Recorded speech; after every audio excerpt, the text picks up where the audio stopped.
Hello बच्चे, welcome to back my channel. MSc fourth semester में हम ग्रीन केमिस्ट्री की स्टडी कर रहे थे कि ग्रीन केमिस्ट्री क्या होती है। इंट्रोडक्शन ऑफ केमिस्ट्री, या आप कह सकते हैं introduction of green chemistry, current status of green chemistry या इंट्रोडक्शन ऑफ केमिस्ट्री का ये लास्ट वीडियो में मैं बता चुका था। उसके बाद द इन्वायरमेंट एवोल्यूशन की इन्वायरमेंट एवोल्यूशन का इंट्रोडक्शन भी मैं दे चुका था कि इसमें हमें इन्वायरमेंटल एवोल्यूशन में हमें किस किस चीज़ की स्टडी करनी है, कि किस टाइप का ये एवोल्यूशन बताता है, किस किस तरीके का इन्वायरमेंट एवोल्यूशन पे क्या क्या इफेक्ट पड़ता है जब इन्वायरमेंट का एवोल्यूशन होता है।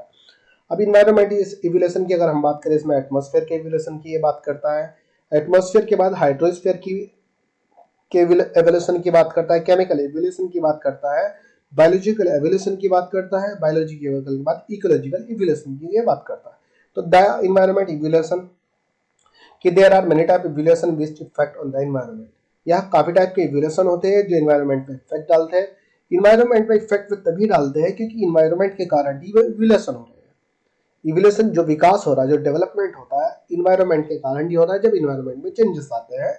तो अब जब चेंजेस जो आते हैं वो इवोल्यूशन के कारण आते हैं। केमिकल इवोल्यूशन होता है, इकोलॉजिकल इवोल्यूशन होता है, और जो बायोलॉजिकल इवोल्यूशन होता है वो केमिकल इवोल्यूशन के द्वारा होता है।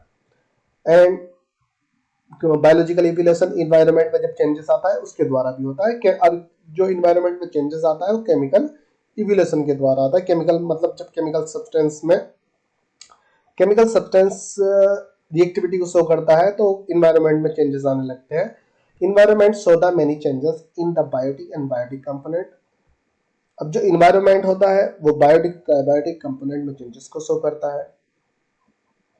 बायोटिक जो जैविक होते हैं तथा एबायोटिक जो अजैविक कंपोनेंट होते हैं।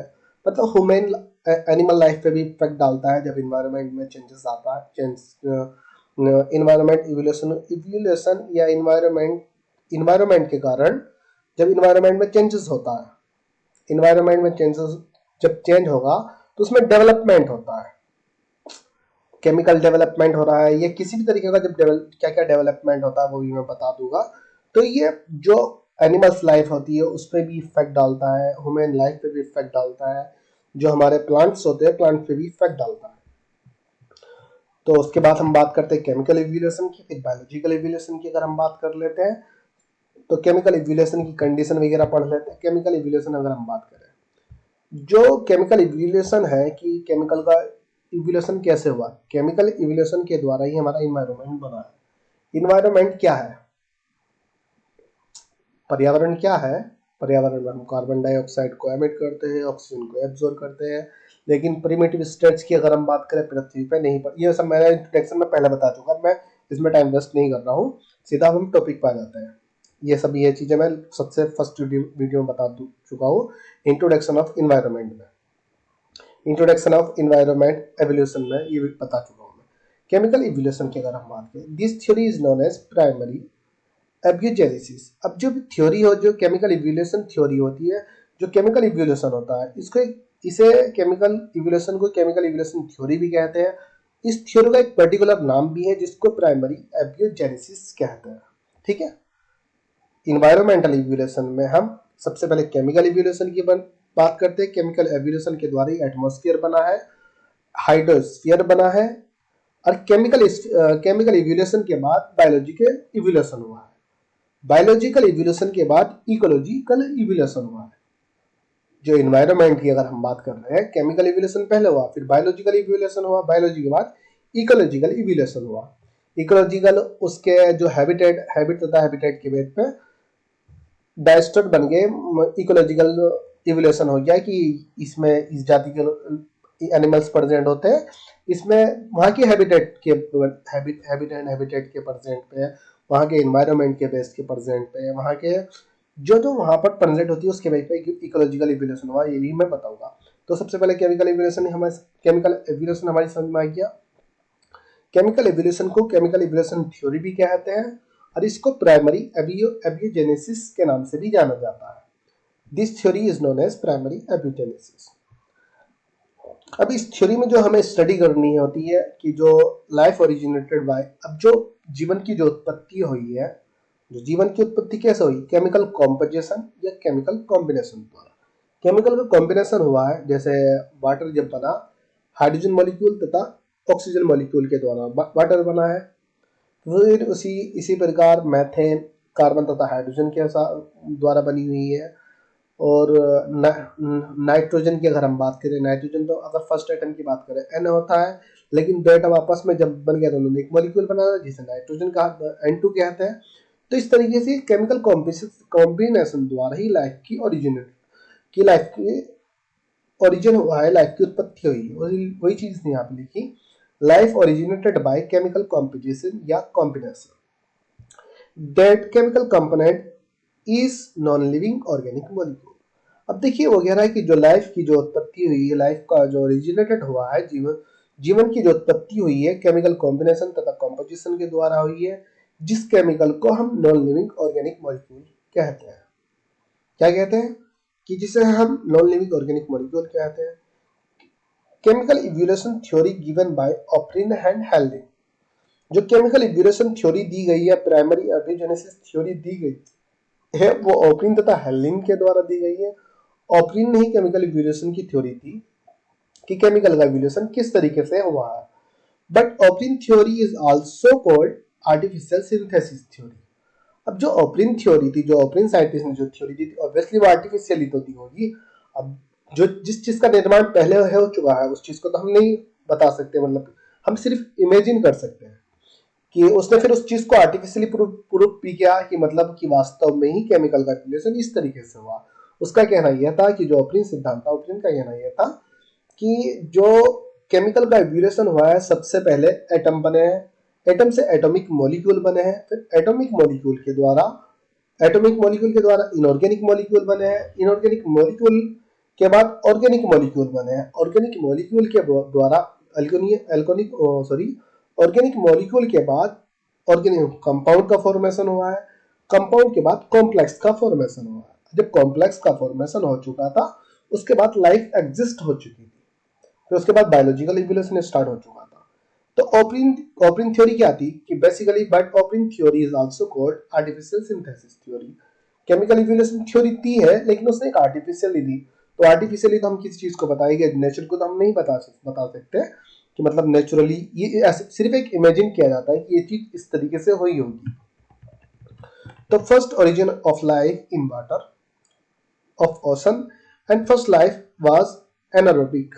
अब वो कह रहा है कि जो पहली जीवन की जो उत्पत्ति हुई है, ओरिजिन ऑफ लाइफ की जो उत्पत्ति हुई है, पहली जो जीवन की उत्पत्ति है वो समुद्र के पानी में हुई। वो पहले सबसे पहले एक प्लांट का, उसका नाम ध्यान में नहीं आ रहा, प्लांट का ही फॉर्मेशन हुआ था। जो पौधा था सबसे पहले समुद्र में पौधा उगा था, फिर जब उसने कार्बन डाइऑक्साइड को ऑब्जर्व किया, ऑक्सीजन को एमिट किया, कार्बन डाइऑक्साइड को ऑब्जर्व किया, उसके द्वारा ऑक्सीजन का निर्माण हुआ।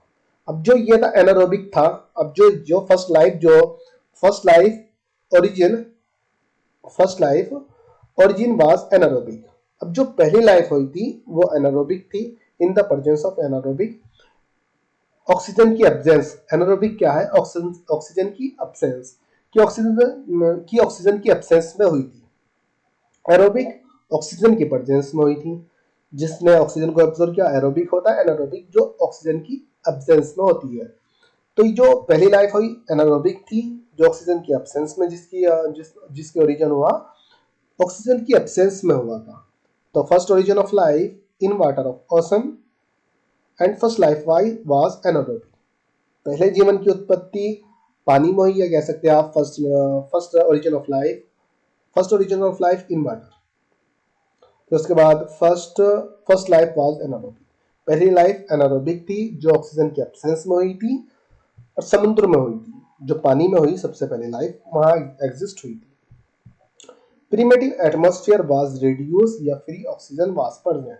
वही कह रहा है कि जो सबसे पहले जो एटमॉस्फेयर था, जो वायुमंडल था, वो रिड्यूसिंग फॉर्म में था। अब रिड्यूसिंग फॉर्म में था मतलब फ्री ऑक्सीजन थी, ऑक्सीजन प्रेजेंट नहीं थी, जिसके कारण हमारे पृथ्वी का टेम्परेचर बहुत ज्यादा हाई था। और जब हाई था तो सबसे पहले जो ग्रीन हाउस गैसेस की अगर हम बात करें, कार्बन डाइऑक्साइड सबसे पहले प्रिमिटिव स्टेज में एटमॉस्फेयर में प्रेजेंट थी। उसमें नाइट्रोजन, फिर उसके बाद वल्कनिक इरप्शन, जैसे जैसे वल्कनिक इरप्शन से हमारे केमिकल निकल रहे थे, कार्बन डाइऑक्साइड बहुत ज्यादा अमाउंट में निकल रही थी, मैथेन निकल रहे थे, नाइट्रोजन थी, हाइड्रोजन थी। तो ये सारे के सारे निकल रहे थे। जब ये बहुत सारे केमिकल सब्सटेंस गैसेस निकल रही थी, जो गैसेस निकल रही थी वो एटमॉस्फेयर में जा रही थी, लेकिन ग्रेविटी के कारण पृथ्वी इनको बाहर नहीं जाने दे रही थी, वहीं एटमॉस्फेयर में होल्ड करे हुई थी। होल्ड करने की वजह से अब जब क्रस्ट का लिथोस्फीयर के टाइम पे जो क्रस्ट, पृथ्वी की जो क्रस्ट थी उसका निर्माण हो चुका था। क्रस्ट कूल थी। रात के समय में जैसे वो कूल होती थी, वो आप भी आज के टाइम में भी एटमॉस्फेयर हमारा नाइट में कूल हो जाता है, ठंडा हो जाता है। तो जैसे वो कूल थी तो वहां पर वो कंडेंसेशन होता है, कंडेंसेशन द्वारा रेन का बारिश होती थी। तो जैसे बारिश पृथ्वी पर होती थी, अब मतलब बहुत सारे केमिकल हमारे आसमान में, इन्वायरमेंट में ही प्रेजेंट थे, वो सब बारिश के अंदर कार्बन डाइऑक्साइड बारिश के साथ रिएक्ट करती थी। जो बारिश क्या था, वाटर था, मतलब पानी तो था, पानी कार्बन डाइऑक्साइड के साथ भी रिएक्ट करती थी। फिर जैसे पृथ्वी पर आगे वो पड़ी, पृथ्वी पर अगर बारिश गिर रही थी, वहां पे बहुत सारे केमिकल सब्सटेंस हमारे निकल रहे थे, उन सब के साथ वो रिएक्शन कर रही थी। रिएक्शन करने के कारण उसने मॉलिक्यूल बनाने लगा। इसी तरीके से फिर पानी, जो जो जहाँ पे पृथ्वी पे जहाँ घटक प्रेजेंट है, बहुत ज्यादा बारिश होने के कारण ये सब समुद्र वगैरह का निर्माण हो चुका था। तो फ्री ऑक्सीजन थी, प्रिमिटिव एटमॉस्फेयर वाज रिड्यूसिंग। जो प्रिमिटिव क्या है, फर्स्टली सबसे पहला जो वातावरण था, वायुमंडल था, वो रिड्यूसिंग फॉर्म में था और फ्री ऑक्सीजन था। फ्री मतलब ऑक्सीजन प्रेजेंट नहीं थी। Oxygen was reproduce by photosynthesis. अब जो ऑक्सीजन का रिप्रोड्यूस जो ऑक्सीजन का जो डेवलपमेंट जो हुआ, ऑक्सीजन जो बनी है फोटोसिंथेसिस द्वारा। फोटोसिंथेसिस वही हुआ कि जैसे पृथ्वी, अब जो रिएक्शन हो रही थी, अब देखिए जब रेन हो रही, बारिश पड़ रही थी, हम हमारी पृथ्वी में वॉल्केनिक इरेप्शन के कारण गैसेस निकल रही थी, मैथेन गैसेस निकल रही थी, नाइट्रोजन गैसेस, कार्बन डाइऑक्साइड और काफी सारी गैसेस, क्लोरोफ्लोरोकार्बन तो आज के टाइम में निकलने लगा, जो ग्रीन हाउस गैसेस में आ गया है, वहां पे होल्ड हो रहा है। तो काफी सारी गैसेस निकल रही थी। अब जब गैसेस निकल रही थी, वो रेन, जब बारिश पड़ रही थी, उसके साथ वो मिल तो रहे थे, लेकिन रिएक्शन के लिए हीटिंग चाहिए होती है या प्रेशर चाहिए होता है। हीटिंग चाहिए होती है, प्रेशर, तो उसकी प्रेजेंस में ही केमिकल आपस में रिएक्ट करते हैं। तो वो सब फोटोसिंथेसिस द्वारा हुआ। फोटोसिंथेसिस, जो सूर्य था, सूर्य की जो किरणें थी, सूरज की किरणें पृथ्वी पर पड़ रही थी, अब वो हीटिंग के कारण उनमें केमिकल रिएक्शन हो रही थी। रिएक्शन के कारण ही ऑक्सीजन का भी निर्माण हो चुका था। Oxygen was reproduced by photosynthesis. Oxygen कैसे बनी? फोटोसिंथेसिस द्वारा बनी। कि जो केमिकल केमिकल आपस में रिएक्ट करे, जैसे कार्बन डाइऑक्साइड ने हाइड्रोजन से रिएक्ट करा होगा, या जब रेन पड़ रही थी, रेन में पानी में क्या है, H2O, वाटर ही तो है, H2O है ना। तो कार्बन डाइऑक्साइड के रिएक्ट करने के बाद उसने अलग अलग केमिकल बनाए होंगे, वो सब उसने ओपनिंग ने आर्टिफिशियल पे बता दिया था किस किस तरीके की केमिकल का हमारा निर्माण हुआ है। केमिकल इवोल्यूशन, फर्स्ट स्टेप में सिर्फ एटम फॉर्म में थे। जो केमिकल था फर्स्ट स्टेज में, जो एटम स्टेट थी, हाइड्रोजन, नाइट्रोजन, ऑक्सीजन, कार्बन, इस तरीके के एटम प्रेजेंट थे। एटम के बाद ये मॉलिक्यूल बन गए। मॉलिक्यूल बने H2, N2, O2, इस तरीके के मॉलिक्यूल बन गए, जिसको हम एटॉमिक मॉलिक्यूल कहते हैं। वहीं उसके बाद दूसरी स्टेज आती है जिसको मॉलिक्यूलर स्टेज कहा जाता है। अब मॉलिक्यूलर स्टेज में दो दो एटॉमिक मॉलिक्यूल आपस में कंबाइन किया। जो कंबाइन जो किया है, ये सिर्फ फोटोसिंथेसिस के द्वारा कर रहा है। जो कंबाइन हो रहे थे फोटोसिंथेसिस के द्वारा हो रहे थे। फोटोसिंथेसिस सनलाइट के द्वारा हो रही थी, क्योंकि रेडिएशन तो पृथ्वी पर आ रही थी, जो सूरज की रेस थी, उसकी हीटिंग के कारण ये केमिकल रिएक्शन प्रोसेस कर रही थी। उसके बाद मॉलिक्यूल का फॉर्मेशन हो जाता है। हाइड्रोजन ऑक्सीजन के साथ रिएक्ट करके वाटर बना लेती है। हाइड्रोजन नाइट्रोजन के साथ रिएक्ट करके अमोनिया का फॉर्मेशन कर लेती है। और मतलब अलग अलग तरीके के मॉलिक्यूल का फॉर्मेशन हो रहा था। उसके बाद मॉलिक्यूलर स्टेज जिसे कहा जाता है कि काफी सारे मॉलिक्यूल का फॉर्मेशन हुआ, लेकिन फर्स्ट मॉलिक्यूल को कहा जाता है कि अमोनिया तथा वाटर फॉर्म हुए हैं। फॉर्म सिंपली इनऑर्गेनिक मॉलिक्यूल, सबसे पहले firstly form the simple inorganic molecule when atom react with each other, and first molecule was ammonia and water. सबसे पहला जो मॉलिक्यूल था अमोनिया तथा वाटर माना जाता, और भी थे, और भी मॉलिक्यूल एटीसी, और भी मॉलिक्यूल थे जो एटॉमिक मॉलिक्यूल आपस में रिएक्ट करने के बाद मॉलिक्यूल का फॉर्मेशन कर लिए थे। फिर उसके बाद आता है ओरिजिन ऑफ ऑर्गेनिक मॉलिक्यूल। अब इनऑर्गेनिक मॉलिक्यूल से ही ऑर्गेनिक मॉलिक्यूल का फॉर्मेशन हुआ। अब ऑर्गेनिक मॉलिक्यूल में क्या बना, मैथेन बनी। सबसे पहले क्या बनी, मैथेन बनी, और भी ऑर्गेनिक मॉलिक्यूल बने। तो सबसे पहले मैथेन, मैथेन कहाँ, जो वॉल्केनिक इरप्शन थे, कार्बन डाइऑक्साइड वेव से निकल रही थी, हाइड्रोजन तथा नाइट्रोजन गैसेस निकल रही थी। अब जब बारिश पड़ी, कंडेंसेशन हो रहा था, इवोपरेशन हो रहा था। कंडेंसेशन हो रहा मतलब भाप बन के ऊपर जा रहे थे जो केमिकल थे, फिर वहां पर कंडेंसेशन होने के कारण, क्योंकि वातावरण वहां का ठंडा था, ठंडा होने के कारण वहां पर कंडेंसेशन होता, फिर बारिश आ जाती, बारिश पड़ जाती, जिसकी वजह से फिर जमीन पर आ जाते, जमीन में हीटिंग होने की वजह से फिर इवोपरेट हो जाते, फिर आसमान में चले जाते, स्पेस में, एटमॉस्फेयर में चले जाते थे, फिर वहां पे कंडेंसेशन होता था, फिर पृथ्वी पर आ जाता था पानी की फॉर्म में, फिर इवोपरेट हो जाता है हीटिंग के कारण, जिसकी वजह से टेम्परेचर डिक्रीज होता चला गया। टेम्परेचर जो डिक्रीज हुआ कंडेंसेशन कंडेंसेशन तथा इवोपरेशन के कारण हुआ। तो ऑर्गेनिक जो ओरिजिन ऑफ ऑर्गेनिक मॉलिक्यूल की जो ओरिजिन हुआ है वो इनऑर्गेनिक मॉलिक्यूल से ही हुआ है और फोटोसिंथेसिस द्वारा हुआ है। After inorganic then form the organic molecule, first organic molecule was methane. सबसे पहला ऑर्गेनिक मॉलिक्यूल कौन सा था, मैथेन था। ये भी एटमॉस्फेयर में गया, लेकिन ये पृथ्वी से बाहर नहीं जा पाए। क्यों, क्योंकि पृथ्वी में ग्रेविटी प्रेजेंट थी, ग्रेविटी के कारण उसने एटमॉस्फेयर में इन्हें होल्ड कर लिया था। Origin of simple organic compound, organic molecule के बाद अब क्या बना, ऑर्गेनिक कंपाउंड बने। जैसे ये मैथेन था, मैथेन के बाद इसमें किसी और कंपाउंड इनऑर्गेनिक के साथ रिएक्ट किया होगा, या ऑर्गेनिक अदर अदर कंपोनेंट के साथ रिएक्ट करने के बाद इसने ऑर्गेनिक कंपाउंड बनाए, ऑर्गेनिक कंपाउंड बना। अब जब ये जो कंपाउंड बन, अब ये बात आती है ना, मतलब ये कंपाउंड, ये सब रिएक्शन कैसे हो रही थी, फोटोसिंथेसिस के द्वारा। जो सूर्य की किरणें थी, सूर्य सन की जो रेस थी, उसके कारण ये रिएक्शन हो रही थी। Molecule interact with each other and form the organic compound। aldehyde, aldehyde CHO, carbon hydrogen oxygen से मिलके बना, फिर हेक्सो शुगर आ जाती है, C6H12O6 या C6H12O6, ग्लूकोज फ्रुक्टोज या C12H22O11। तो मतलब हेक्सो शुगर का फॉर्म है, एमिनो एसिड का फॉर्म। एमिनो एसिड की अगर हम बात करें, CH3CONH2, क्या था ये, एमिनो एसिड था। CH3CONH2 या RCONH2 एमिनो एसिड के कार्बन के द्वारा एल्किल कार्बन हाइड्रोजन नाइट्रोजन, इन सब के कॉम्बिनेशन के द्वारा एमिनो एसिड बना। तो ऑर्गेनिक का इनऑर्गेनिक मॉलिक्यूल का क्या हुआ, कॉम्बिनेशन हुआ, जिसके द्वारा ऑर्गेनिक कंपाउंड बन गए, जिसके द्वारा कंपाउंड का फॉर्मेशन हुआ। अब जो कंपाउंड का जो, अब जो केमिकल रिएक्शन की बात करेगी, केमिकल रिएक्शन किस तरीके से हो रही थी, तो सूर्य के द्वारा जो रेज निकल रही, जो हीटिंग निकल रही थी, उसके द्वारा हो रही थी।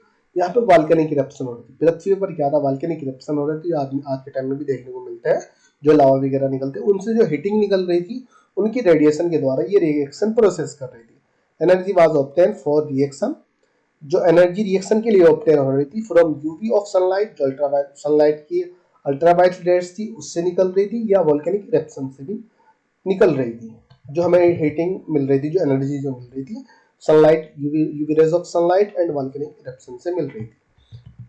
कॉम्प्लेक्स कंपाउंड, ऑर्गेनिक कंपाउंड के बाद कॉम्प्लेक्स का फॉर्मेशन हुआ। कॉम्प्लेक्स, जो कॉम्प्लेक्स क्या आता है, मेटल। अब कॉम्प्लेक्स क्या होता है, किसी भी मॉलिक्यूल तथा मेटल के साथ मिलके जो बनता है, इसमें जिसमें सेंट्रल मेटल आयन प्रेजेंट होता है, उसको हम क्या कहते हैं, कॉम्प्लेक्स कहते हैं।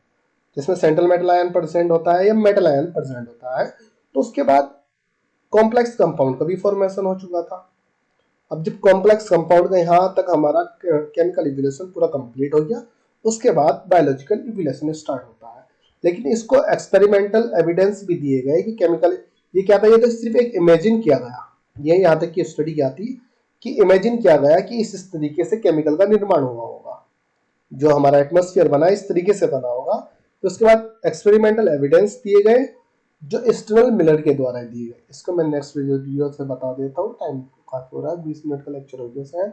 इसको मैं नेक्स्ट वीडियो से आपको मैं यहाँ से पढ़ा देता हूँ कि experimental evidence for formation of simple organic compound, कि जो एक्सपेरिमेंटल एविडेंस दिए गए कि एक्सटर्नल मिलर के द्वारा दिए गए कि एटम से कॉम्प्लेक्स किस तरीके से बने हैं, यहाँ तक से कि मतलब सबसे पहले क्या था, एटम, एटम भी तो प्रेजेंट थे, एटम से जो कॉम्प्लेक्स कंपाउंड बने हैं, यहाँ तक से यहाँ तक का सफर और किस तरीके से रहा है और किस तरीके से ये प्रोसेस हुई है, उसने एक एविडेंस, आर्टिफिशियल एविडेंस, मतलब एविडेंस दिया, उसको प्रूफ किया। इसलिए तो इसको आर्टिफिशियली सिंथेसिस क्या कहता है, इसे क्या कहता है, ये आर्टिफिशियली प्रूफ किया गई थी ये चीज़, तो इसको मैं नेक्स्ट वीडियो में बता देता हूँ।